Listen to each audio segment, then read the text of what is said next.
I've been stung by a hornet one time right here, and that was plenty for me.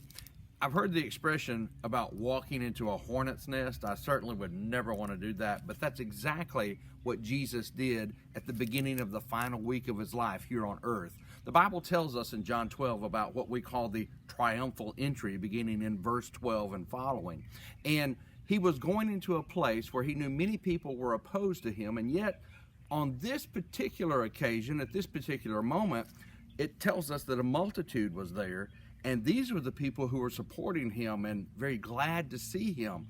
They were excited that he was there. It's an amazing situation and an amazing event that's occurring. The Bible tells us that Jesus was riding on a donkey. Now, in our American culture, we probably don't ascribe the donkey much favor or much grandeur, yet in this culture at that time, a donkey was represented as a royal animal. You read in the Old Testament about several kings and royal officials who rode on donkeys. They rode horses into war, but they rode donkeys in times of peace. And so maybe there's something symbolic here about Jesus being the Prince of Peace coming in on the donkey. But there's something more here about the hornet's nest we talked about a moment ago.